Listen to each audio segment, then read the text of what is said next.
¿En mi pantalla? Sí, doctor.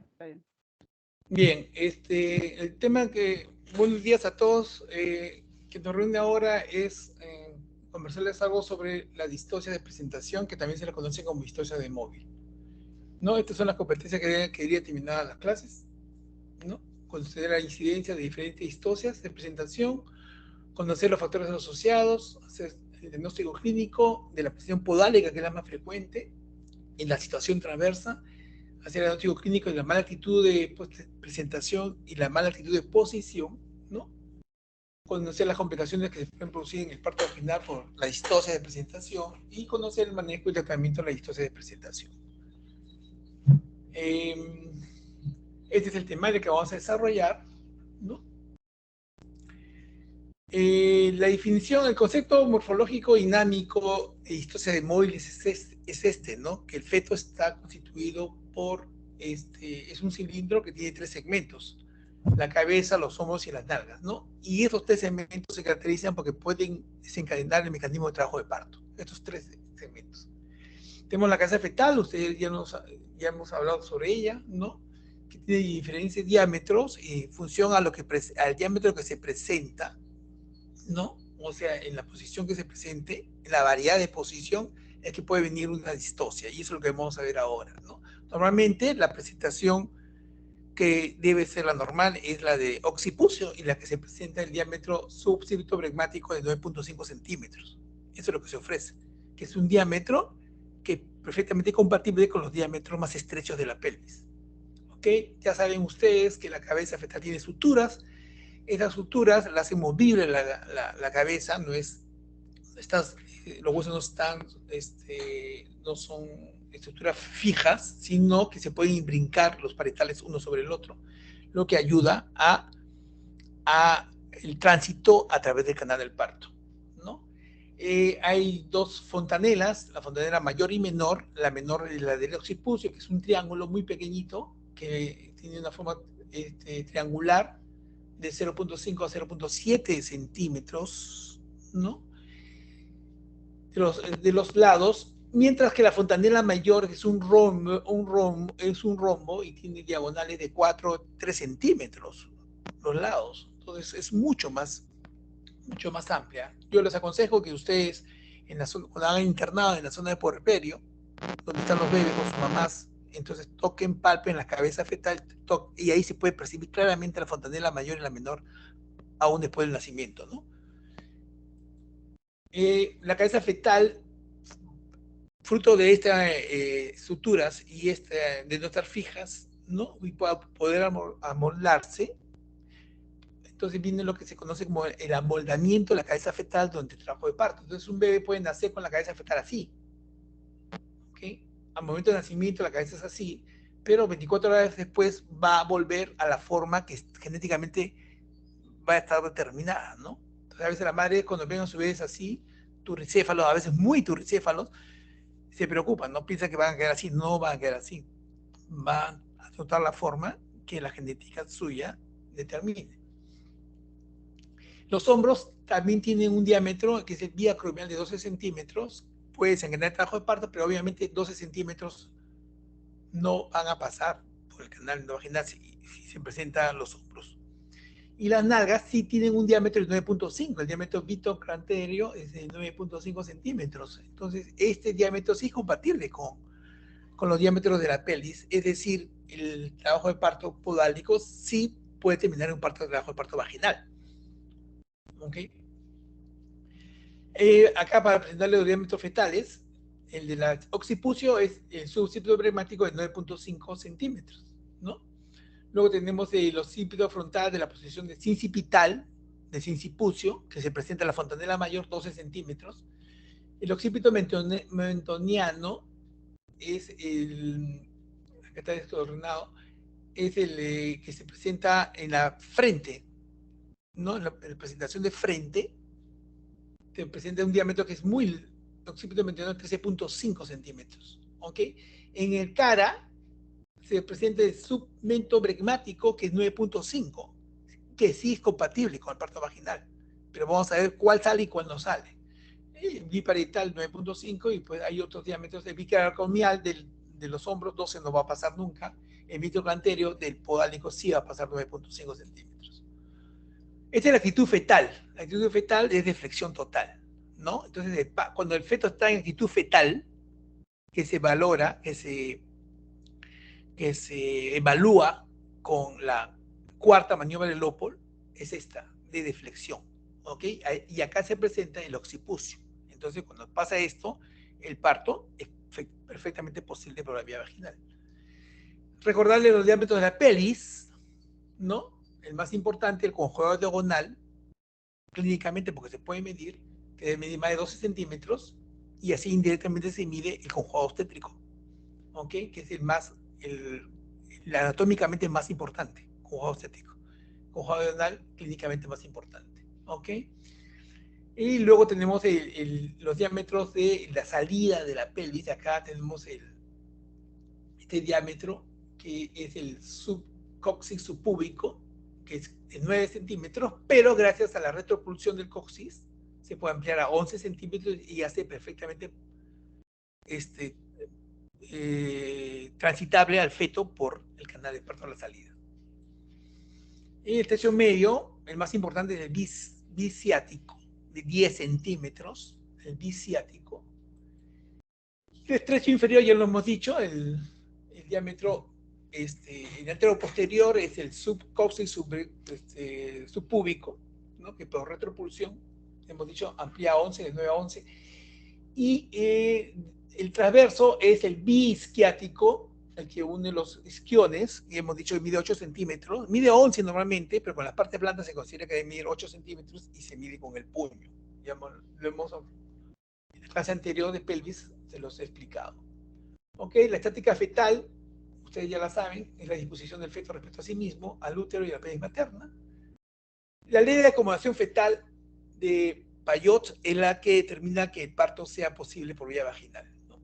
Dice que cuando un cuerpo sólido, de superficie lisa y resbaladiza, está contenido en otro de paredes deslizantes y poco angulosas y animado de movimientos alternativos de contracción y relajación, el contenido tiende a adaptarse en su forma y dimensiones al continente. ¿Ok? Esa es la ley que permite el parto vaginal, la ley de Payot. La situación, ustedes ya saben, hay una situación longitudinal, cuando los ejes coinciden de la madre y el feto. La situación transversa, hay una perpendicularidad, o sea, son perpendiculares, el eje materno al eje fetal, forma 90 grados, y el oblicuo, que forma un ángulo agudo, ¿no? Esto se llama situación transversa. No existe la presentación transversa, sino la situación transversa, porque la definición de presentación es qué se presenta al estrecho superior, qué parte fetal se presenta. Cuando el feto está en transversa, no se presenta, ahí mire, no entra nada al estrecho superior.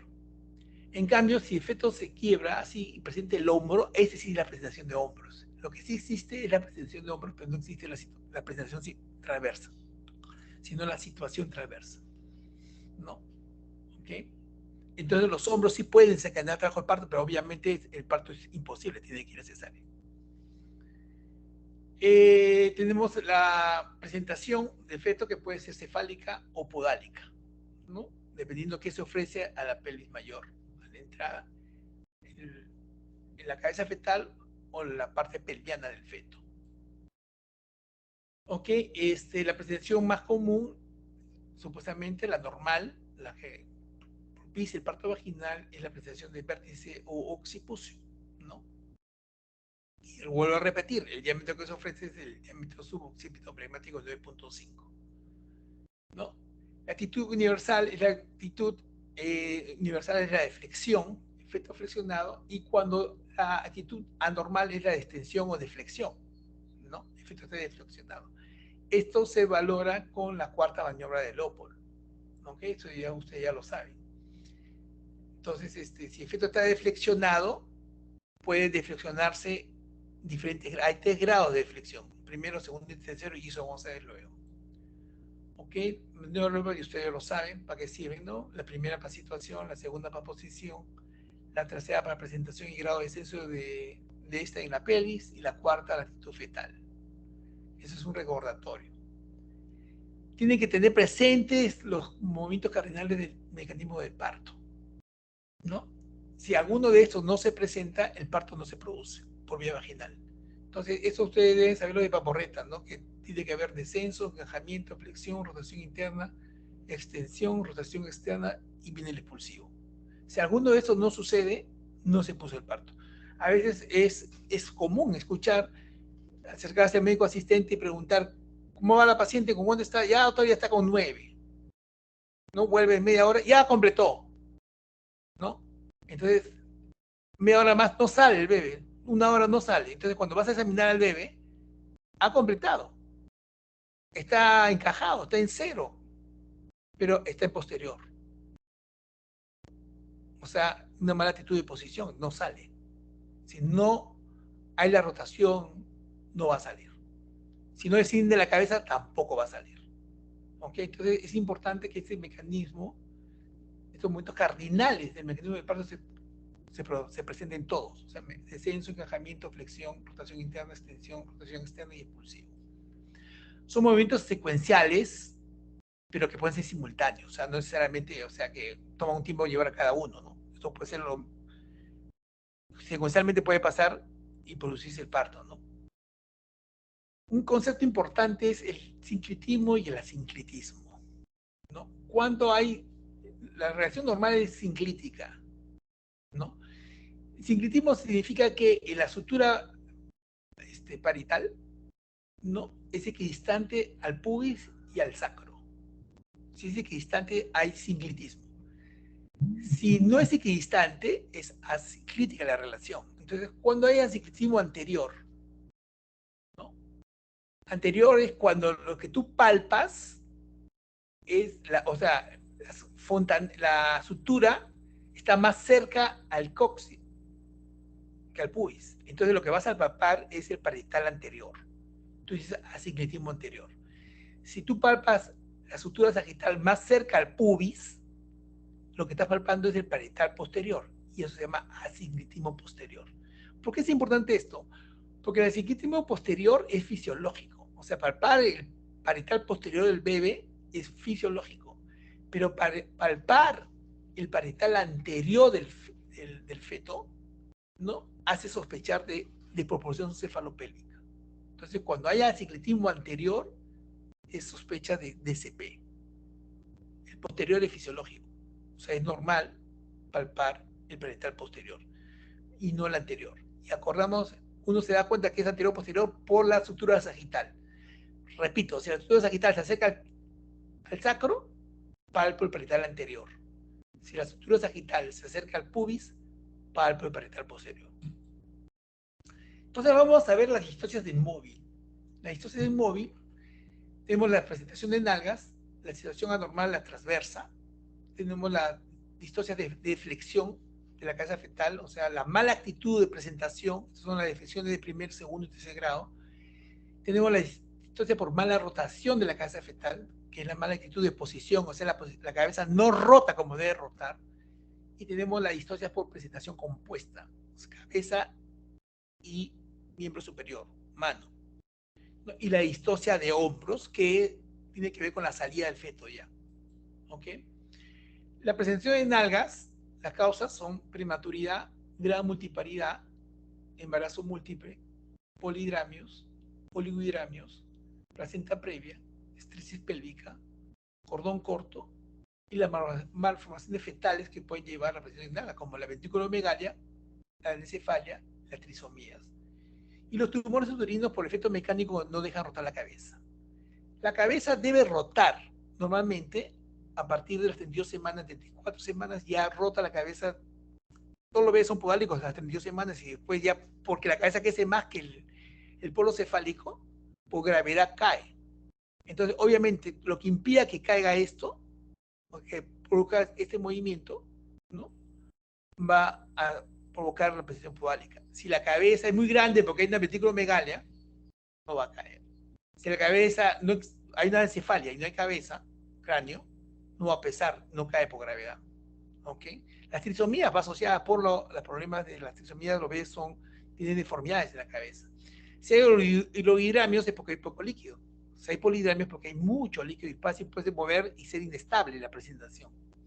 El embarazo múltiple porque falta sitio. La gran multiplicidad porque hay más sitio. Y entonces la presentación puede ser inestable. La prematuridad porque los bebés prematuros son podálicos. ¿Ok? La presenta previa porque obstruye abajo mecánicamente. La estrechez pélvica también. El cordón corto no lo deja rotar. ¿Ok? La presentación de nalga tiene tres variedades: nalga completa, nalga pura y modalidad de pie. ¿Ok? Esto es importante. ¿Por qué? Porque si hay oportunidad de parto vaginal se le puede dar, entonces la variedad es que se da la oportunidad de parto vaginal es la completa y la pura. Cuando uno palpa pie, esas siempre van a cesárea. ¿Ya? Siempre van a cesárea. Pero vamos a ver qué pasa con la evolución del parto podálico ahora en la actualidad, ¿no? ¿Por qué todos los niños nacen por cesárea? Por esto. Porque en el año 2011, en el año 2001, en un congreso mundial, una investigadora inglesa, Hannah, presentó un gran trabajo multicéntrico, el avance 50% de un gran trabajo multicéntrico sobre el trabajo de parto del podálico y sobre el resultado perinatal. Y encontró que era tan desfavorable para el feto que salió el consenso en ese congreso mundial de que todos los podálicos debían hacer por cesárea, porque el resultado perinatal no era bueno del parto podálico, ¿no? Eso fue. Y posterior a esa fecha, ya en todas partes del mundo todos los podálicos iban a cesárea. Acá en el Perú, obviamente. Antes de esta fecha, yo en los 90, yo me formé a principios de los 90 y ya tenía podálicos un montón. Después de los 90, muy pocos, ¿no? Contados con los dedos de la mano. Fue por este trabajo. ¿Ok? Pero acá, en este trabajo, perdón, en este trabajo de Hannah, acá este trabajo que es 10 años después de Hannah, hay evidencia que dice que sí el podálico podía parto vaginal, ¿no? Y por eso hay algunas guías que admiten el parto vaginal, como la guía de la Sociedad Española, de la SEGO, el parto vaginal. Pero aún ahora hay un consenso, una tendencia, al menos en latinoamericana, de que el parto del podálico sea vaginal. Hace poco, había en la sociedad, hace un mes, habrá sido, había un up-to-date sobre el parto. ¿Y el consenso cuál es? Que sea por parto vaginal. La guía técnica del MINSA habla que el podálico solo debe ser atendido, darle oportunidad de parto vaginal cuando el trabajo de parto está muy avanzado. O sea, prácticamente ya está la lección completa y ya está en expulsivo. Y se le puede dar la oportunidad vaginal. Pero que debería ser operado electivamente a las 38 o 39 semanas. ¿Ok? Entonces, la evidencia posterior, hay trabajos que sugieren que sí puede ser el parto podálico vaginal, ¿no? Pero hay recomendaciones. En resumen, acá le he puesto las recomendaciones según la evidencia, ¿no? Y que se puede resumir, o sea, estas recomendaciones a que cuatro cosas. Uno, o sea, si le das obligar parto vaginal, debía ser un feto que no pese, tenga un límite de peso. Y el límite de peso, acá le ponen 4.000 gramos. En el Perú nunca ha sido 4.000 gramos máximo. Cuando tenemos parto vaginal, el límite de peso era 3.500 gramos. Y el límite mínimo de peso, se hablaba, en el Perú siempre hemos usado 2.500. Pero en las guías actuales hablan que hasta 1.800, ¿no? Las que consideran posible la oportunidad de parto vaginal. Pero le digo que en el Perú, la guía técnica del MINSA, y todos nos guiamos por eso, todas las guías están en función a eso, el podálico va a cesárea. Otro punto de esta evidencia es que los bebés que irían a oportunidad de parto vaginal son las variedades nalga pura y nalga completa. La variedad pie debería ir a cesárea. ¿Por qué? Por la posibilidad de, como no está cerrada toda la pelvis, el cordón escape y puede haber prolapso de cordón. Por eso es que se recomienda. La otra cosa que debería recomendar es que la pelvis sea completamente ginecoide, no mixta, sino completamente ginecoide, ¿no? Y la otra cosa, que la cabeza fetal esté flexionada. O sea, no que esté en actitud, o sea, flexionada en actitud militar mirando de frente. Está sentado el bebé, pero mirando de frente, o flexionado mirando hacia abajo. Pero si la cabeza estuviese mirando hacia arriba, eso debería ir a cesárea, ¿no? Entonces, esas son las 4 recomendaciones más básicas, lo más importante del consenso, quienes podrían ir a trabajo de parto, a oportunidad de parto vaginal, ¿no? El peso del feto, que según las guías van de 4.000 a 1.800, pero en el Perú nunca ha sido tan alto el peso máximo 3.500 y mínimo 2.500. Luego la pelvis completamente ginecoide, luego la cabeza flexionada del podálico, flexionada, y la variedad de podálico que va a oportunidad de parto vaginal es naga pura y naga completa. Naga pura y naga completo podría ir a parto vaginal. Pero les voy diciendo que que en el Perú todos los niños podálicos nacen por cesárea, por guía, de las guías basadas en la guía técnica del MINSA. ¿Ok? Recomendaciones, pues, si hace un parto podálico, digamos que acá en el Perú ya llega completa, ya está con 9-10, ya que naja por abajo, ¿no? Se recomienda no romper las bolsas hasta que las nagas ya estén en periodo expulsivo.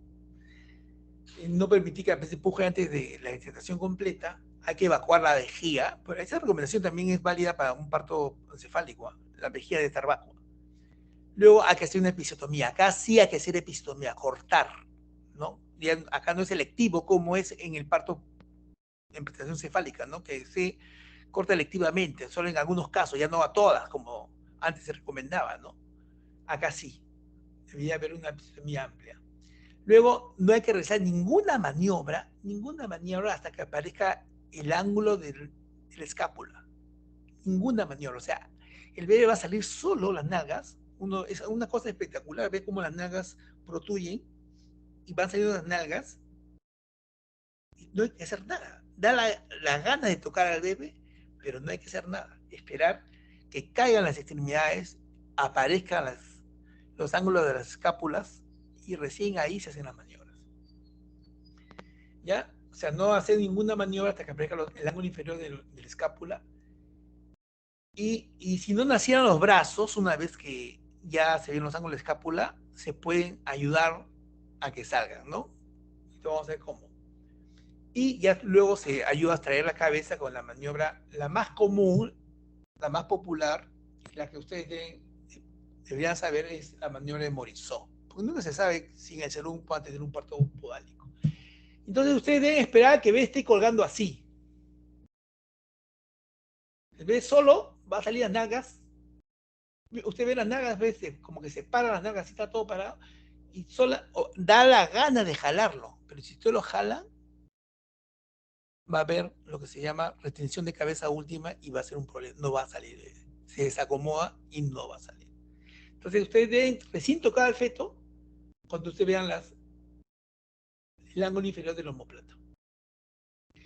Podría ser que solo salgan las extremidades superiores y podría que no salgan. Entonces, ¿qué se hace para que salgan las extremidades superiores?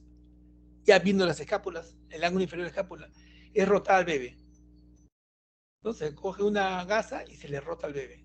Y al rotarlo va a aparecer el miembro superior, acá está la maniobra. Al rotar al bebé, por ejemplo, acá se lo agarran al bebé, el tórax y el abdomen, y lo rotan, va a aparecer el ángulo inferior de la axila, el ángulo inferior de la axila. Entonces, cuando aparece eso, ya puede meter el dedo y jalar la extremidad. Después lo rotan al otro lado contrario, o sea, le dan un momento de 180 grados y aparece el ángulo inferior de la axila. Y ahí jalan la otra extremidad. Y va a quedar el bebé así, la cabeza adentro. Y acá se aplica la maniobra de Morisot. La maniobra de Morisot simplemente significa introducir la mano izquierda en el canal del parto, ¿no? Y el dedo medio se introduce a la boca del feto. El dedo medio a la boca del feto. Y la mano derecha, ¿no? Pinza el cuello, la nuca fetal, el cuello, lo pinza, y los hombros. Y un ayudante va a poner acá está la mano, pero en realidad se pone el puño sobre el hipogastrio, por encima de del pubis. Y en un momento coordinado van el feto, el médico que tiene al bebé, ¿no? Va a extraerlo, jalarlo, siguiendo el canal del parto, siguiendo esta curvatura, y a la vez va a presionar el ayudante, el hipogastrio, ¿no? En un momento simultáneo, y va a salir la cabeza fetal. ¿Ok? Esa es la maniobra de Morisot. ¿Ok? Hay otra maniobra de Branch que consiste en coger así al feto, poner las manos, 4 dedos, poner sobre el dorso, ¿no? El dorso más o menos la cintura y los dedos pulgares poner en las nalgas y elevarlo hacia atrás, hacia la barriga de la madre. Elevarlo y va a salir el bebé. Es otra maniobra que existe, de Branch. Pero la más que se usa es la de Beliz, ¿no? Smile o de Morisot, que es esta, ¿no? ¿Ok? Esta es la maniobra de Morisot. Bien, esto es en cuanto al pudálico, pero les voy a reiterar, y por algo lo hago, el nacimiento del podálico en nuestro medio es vía cesárea electiva. Cesárea electiva. ¿Ya? A las 38 o 39 semanas. En general, las guías tienen 39 semanas. ¿Ya? Cesárea electiva. ¿No? Y solo va por tiempo de parto vaginal el podálico en expulsivo. ¿Ok? Que ya llega en expulsivo. Esta dilatación completa, 9-10 ya está completa, ya ahí ya le podría dar por tiempo de parto vaginal. Luego vamos a ver las deflexiones. ¿Ya? La cabeza se puede flexionar, o sea, esto es lo normal. Presentación de sincipucio, ¿no? Entonces acá se ofrece la fontanela menor. Acá la vemos, fontanela menor. ¿Ok? Pero a veces, ¿qué pasa? Que el feto se deflexiona. Entonces tenemos la deflexión de primer grado, que es la presentación de sincipucio militar. ¿No? Entonces, lo que se presenta ya no es la fontanela menor, sino lo que tú palpas es la fontanela mayor, que es imposible que no diferencie de la menor. La fontanela mayor es un rombo grande, 4 a 3 centímetros cada lado. Y la fontanela menor es un triangulito de lados de 0,3 a 0,4 milímetros. ¿Ya? Luego, el bebé puede deflexionarse más. Y lo que se presenta es la frente. Entonces es la deflexión de segundo grado o frente. Y ya no sientes la fontanela mayor, ¿no? No es la que se siente. La que se palpa va a ser la nariz fetal. Si tú palpas nariz fetal, es una deflexión de segundo grado frente. ¿Okay? Si se sigue deflexionando más, ¿no? Entonces ya se produce la deflexión de cara, o la presentación de cara, ¿no? Y lo que tú vas a palpar es el mentón del feto. Si tú palpas mentón, es que estás con una presentación de cara, aunque que es la deflexión de tercer grado. Ahora, ¿por qué se produce la sincipital? Puede ser por prematuridad o fetos pequeños, por ejemplo. La de frente, feto demasiado grande. Y la de cara puede ser por prematuridad, por feto grande, porque la paciente de decisión baja y le ha dado oportunidad de parto vaginal, o porque el abdomen es péndulo o haya encefalia, por ejemplo. ¿Ok? Entonces ya hemos dicho que el vértice, que es el normal, ¿por qué parto es fácil? Porque el diámetro que se ofrece es 9.5, el suboccipito perekmático. El militar, que es la presentación del sincipucio, deflexión de primer grado, es el 12.5. Es imposible que se haga. No hay ni un diámetro en la pelvis que admite esto, ¿no? Que es el diámetro occipito frontal. Pero esta presentación de sincipital o militar es transitoria. Es decir, esto o va a flexionarse a occipucio o va a deflexionarse a frente. ¿Ok? Luego tenemos la de frente, que hemos dicho párpados de la nariz, ¿no? 13.5 centímetros es el diámetro occipito meridional que se ofrece. Es imposible que nazca por parto vaginal. tiene que ir a cesárea. Pero podría ser que se flexione más y vaya cara. Si va cara, el diámetro separa el mentón y el diámetro que se ofrece es el segmento plegmático de 9.5, sí podría ser parto vaginal. Pero ¿cuál va a ser parto vaginal? Va a ser el parto vaginal la variedad mento, mento anterior. O sea que el mentón vaya al pubis. Porque el mento posterior, cuando el mentón va al sacro, no va a salir. ¿Ya?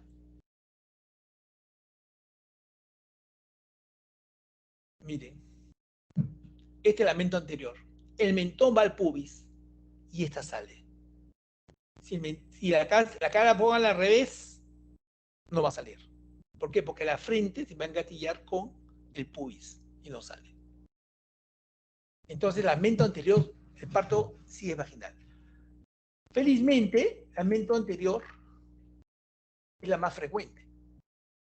El 25% frente al 25% de la mento posterior. ¿Ok? Entonces hemos dicho, esta es intermedia. El sincipucio militar, sincipital o de Bregma es intermedia. Se va a flexionar más o va a frente. La frente parece en 1 a 1500, ¿no? Esta tiene que ir a cesárea. Tiene que ir a cesárea. Se palpa la nariz, ¿no? Pero puede flexionarse más si va cara. Y si va cara, hemos dicho que el mento anterior sí sale y es 75% de las veces el mento anterior y el parto puede ser vaginal. Felizmente no es frecuente. Yo en mis 33 años de médico he visto esta 3 veces. Una como interno y una como residente y una como asistente. No he vuelto a ver más. Solo 3 veces. ¿Ya? Uno nació por parto vaginal y 2 fueron a cesárea. En realidad, 2 debieron nacer por parto vaginal, pero a veces hay una tendencia a la cesárea tremenda en la actualidad. ¿Ok? Bueno, esas fueron las deflexiones. Ahora tenemos la mala actitud de posición. La mala actitud de posición es la mala rotación. Hemos dicho que el bebé tiene que descender, encajar, ¿no? Flexionar y tiene que haber una rotación interna. Entonces la rotación, el bebé puede entrar, por decirles, puede entrar así. A la pelvis tú sentir la sutura sagital, sentir que está entre las 9 y las 3. Entonces, ustedes lo palpan así. Digamos, hace un tacto vaginal, la paciente está con 5 centímetros, incorporado 100%, altura de presentación 0, y tiene membranas íntegras, y viene siempre hay que decir la variedad de posición. ¿Cuál es la variedad de posición? Está así, es occipito ilíaca izquierda transversa. ¿Ok? Pero ustedes ya podrían encontrarlo en occipito ilíaca izquierda anterior, entonces eso está bien, porque se supone que está en occipito ilíaca izquierda anterior, o sea, la fontanera va a estar entre la 1 y las 2 de la tarde, acá, a las 2 de la tarde, entre 1 y 2 acá va a estar. Entonces quiere decir que esto va a rotar hacia las 12, porque los bebés tienen que ir, la fontanela menor tiene que ir a las 12. O ir a las 6 de la tarde. O sea, la cabeza fetal, para que salga por la vía vaginal, tiene que rotar occipito púbica, que es lo común, o occipito sacra. Si se queda en los intermedios, no sale. ¿Ok? Entonces, si está así, lo más probable es que vaya a occipito púbico. Rote la fontanela menor a las 12. Pero podría darse el caso de que vaya la fontanela menor a las 3. Así. O de repente ustedes ya lo encuentran así. Entonces, acá, ¿cuáles son las posibilidades? Que vaya hacia adelante o se vaya hacia atrás.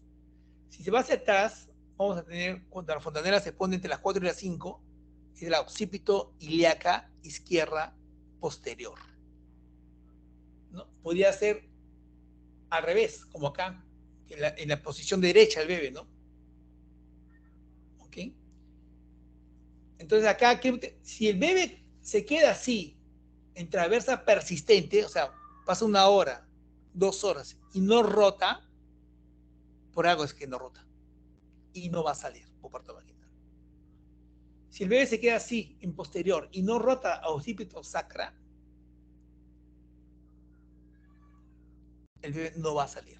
Más insistamos porque no va a salir. ¿Ok? Entonces, la transversa, sea izquierda, o la transversa sea derecha, la posterior sea occipito ilíaca izquierda posterior o occipito ilíaca derecha posterior, no salen y van a cesárea. ¿Ok? ¿Alguna excepción puede haber? Sí, si los fetos son muy pequeños, o sea, son pequeños, son prematuros, y podría ser que salgan. Pero estamos hablando de fetos que estén por debajo de los 3 kilos, ¿no? 2.800 de repente. ¿Ok? Esto es lo mismo, que a eso se le llama la mala actitud de posición. A las deflexiones que vimos antes se llama mala actitud de presentación, que son las deflexiones primero, segundo, tercer grado. Sincipital, frente, cara. Y a la mala rotación se le llama mala actitud de posición. ¿Ya? Te lo digo para que no confundan. Entonces la cabeza persistente va a cesárea. ¿Ya? Ahora, acá hay algo que todavía en algunas guías en nuestro medio no se hace, al menos en el Seguro Social ya no se instrumentan los partos.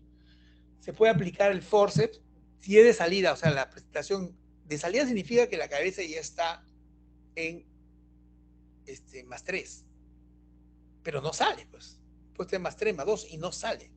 Entonces, con el forceps se podría rotar, ¿no? O occipito sacra, por decirles, y sacar al bebé. ¿No? Eso es lo que combina, es teórico, ¿no? El forceps, no el vacuum. El vacuum no es rotador, sino el forceps, ¿no? Pero en nuestro medio ya no se hace. En nuestros hospitales ya se retiraron los. Pero aún usted va a encontrar en la literatura que los partos se instrumentan, ¿no? Por si acaso. Pero los vacuum o los forceps son de salida. Salida significa que tú la cabeza ya la ves y no sale. Y le ayudas a sacar. ¿Ok? En nuestro medio, cuando pasa esto, más cesárea. ¿Ok? Igual la posterior. Cuando pasa esto, va cesárea.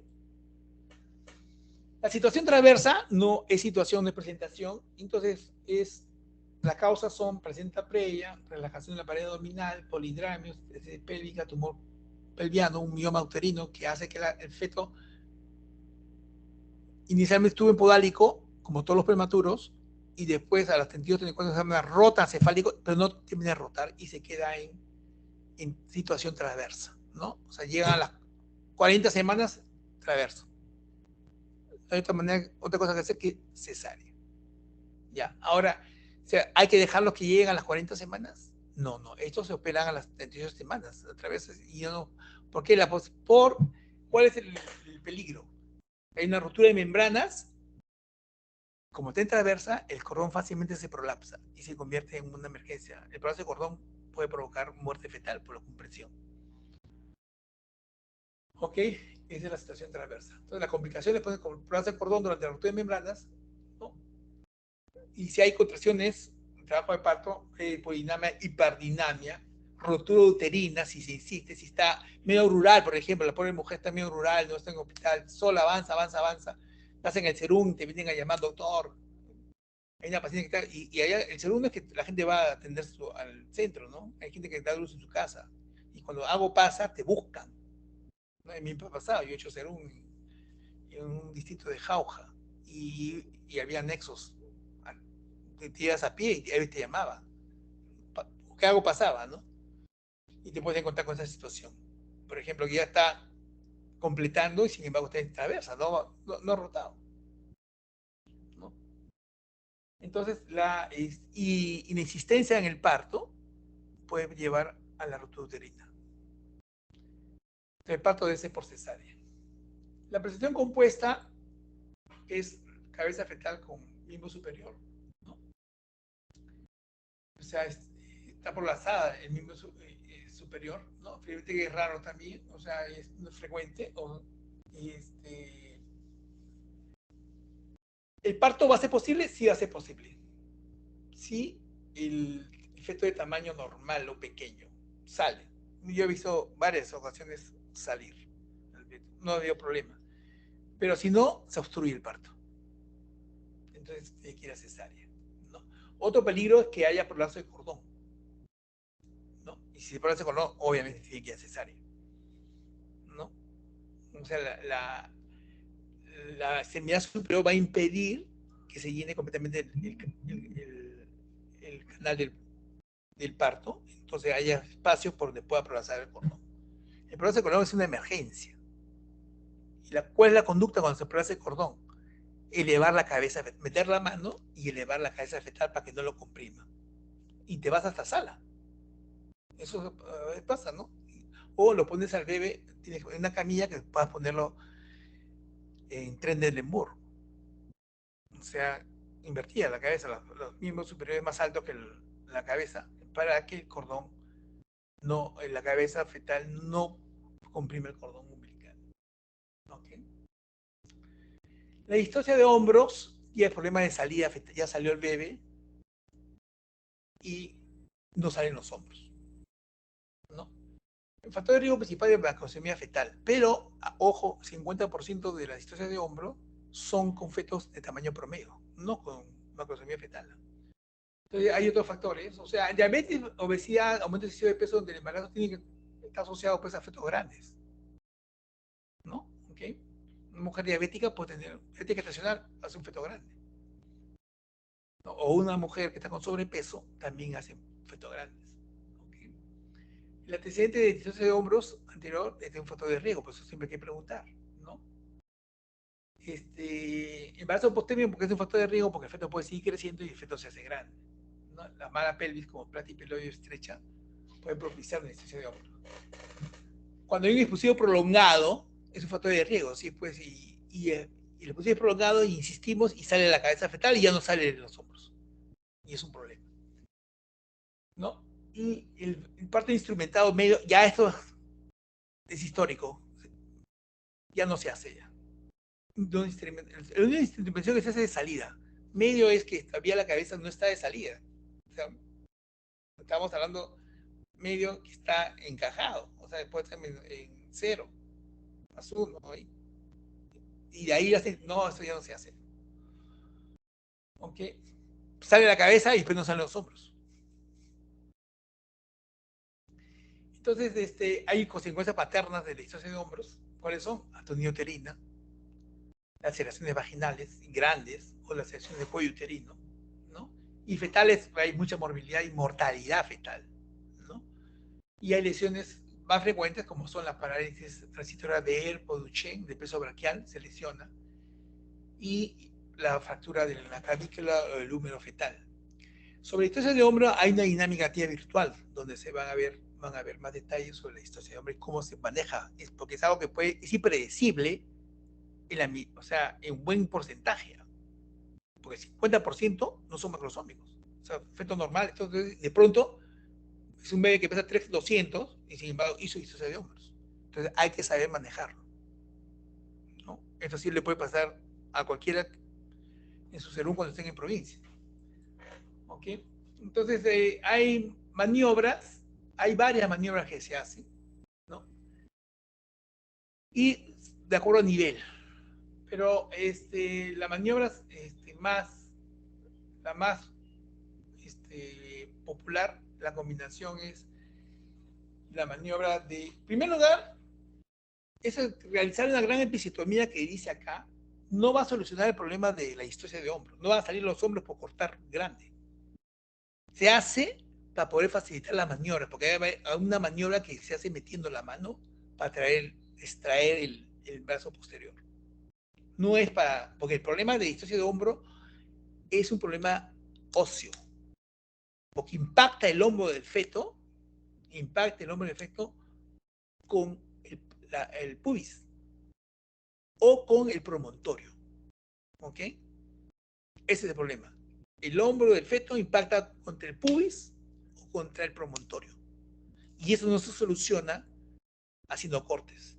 No se soluciona presionando el fondo vaginal para que salga el bebé. Eso es un gran error y crea gran morbilidad. Si hacemos un cristal, empuja. No. ¿Por qué? Porque van a dañar más, ¿no?, el pleso braquial. ¿Ok? Porque la cabeza se va a elongar el pleso braquial. Y si se rompen las fibras, la pared se va a hacer permanente. Entonces, las maniobras que se hacen es la combinación de Mark-Roberts y la suprapúbica, que es esta. O sea, tiene que tener un ayudante y las extremidades hay que hiperflexionarlas sobre el abdomen con cierta abducción, abrirlas. Se hiperflexiona y abriéndolas. ¿Ok? Y uno de los ayudantes va a aplicar presión sobre el pubis, sobre el hipogastrio, encima del pubis, todo eso hipogastrio. Hace presión. Mientras que el que está atendiendo va a extraer al bebé. Esta maniobra, esta combinación de estas dos maniobras, soluciona el 90% de los distorsiones de hombro. Por eso estas deben saberlas. Mark-Robert y compresión suprapúbica. ¿Ok?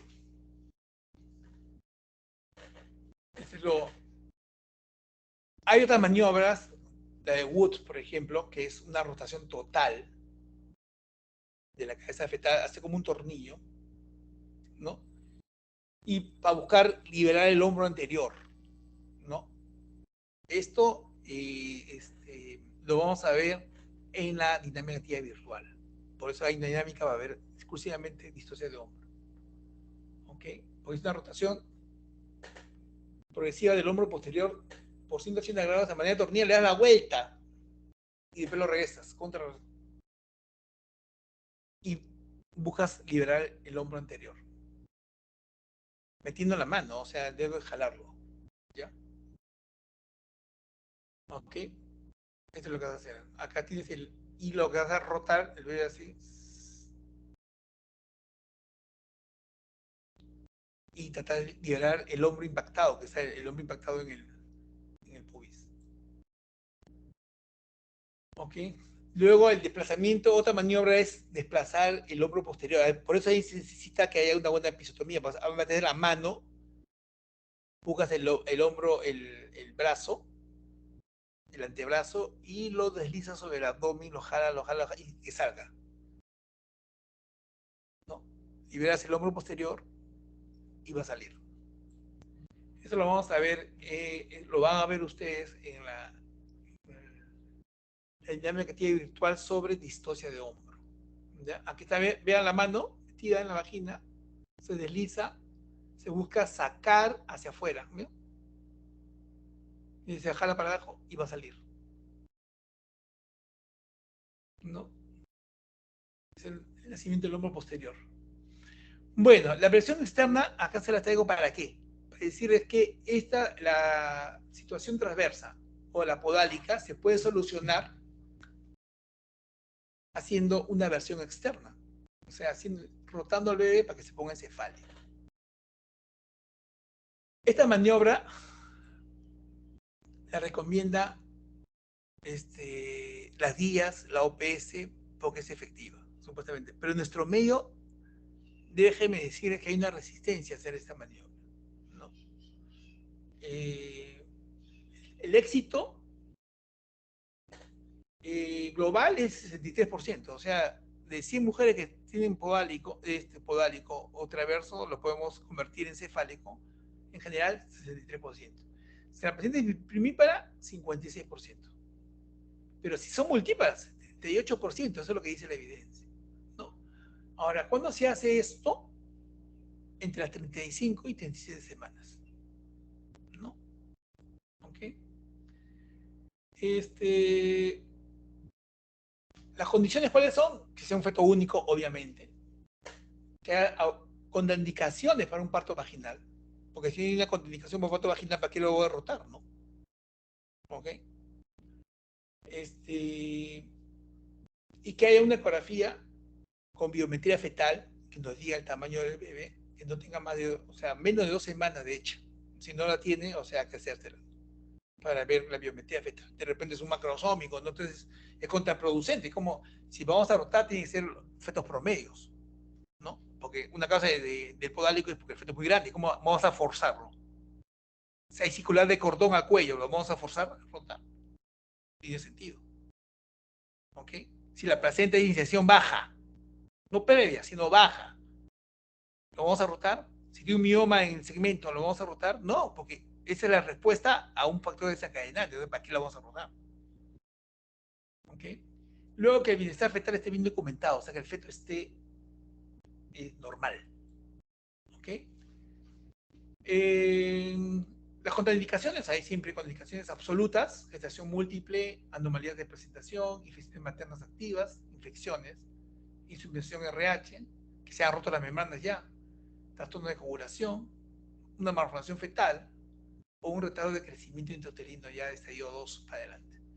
Relativa a cesárea anterior, hipertensión de la cabeza, preeclampsia, trabajo de parto ya iniciado y oligogamios. Yo en realidad jamás, o sea, oligogamios, trabajo de parto iniciado, no intentaría rotar a nada. O sea, hay cosas que son clínicas, pero yo, honestamente, un sentido lógico, sentido común. Acá le dejo este trabajito, que es una versión de presentación cefálica o situación transversa acefálico, una versión de podálico acefálico o transverso cefálico, vía medicina china alternativa, que es la moxibustión. Acá se lo dejo para que lean, está publicado esto en Llama, y es aplicar calor al meñique.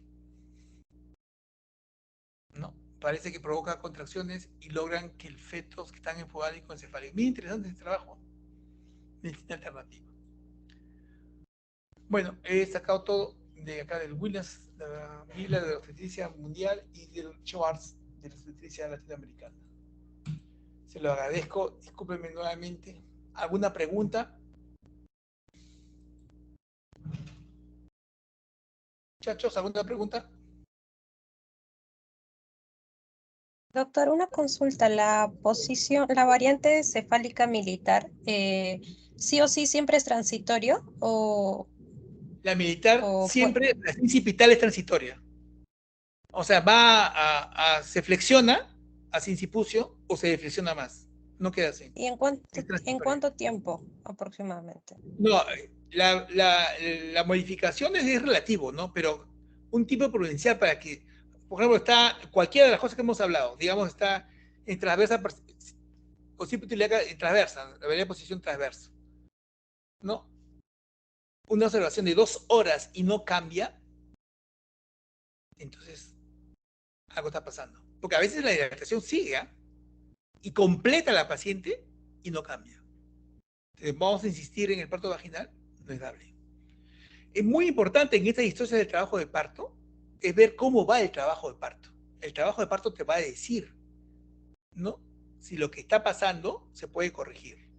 Hay una curva de trabajo de parto, por eso es importante, supongo que hay un momento dado que ustedes van a ver lo que es el partograma con curva de alerta, y ahí te dice, o sea, el partograma con curva de alerta te da máximo, o sea, 4 horas en una misma dilatación.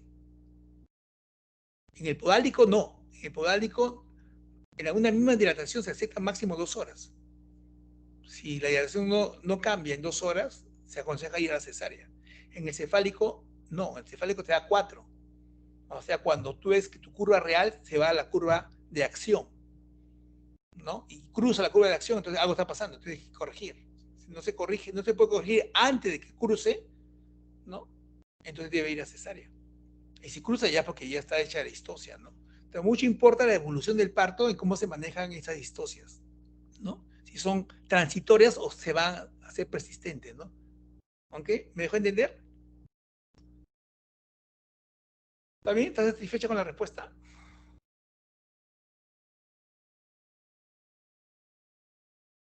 Sí, doctor. Sí, gracias. ¿Alguna otra pregunta?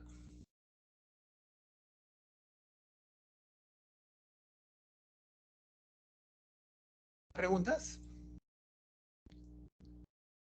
Ya muchachos, les agradezco mucho la atención. Discúlpenme nuevamente, 1000 disculpas por el imperdonable olvido. ¿Ok? Ya con mi grupo será hasta la próxima semana. Y con ustedes ya creo que hasta dentro de 3 semanas, no tengo otra teoría. Gracias por su paciencia y por haberme esperado. No se Gracias, preocupe, doctor. Gracias. Adiós. Chao, chicos. Muchas gracias, doctor, por estar. Gracias, doctor. Gracias, doctor. A ustedes, a ustedes.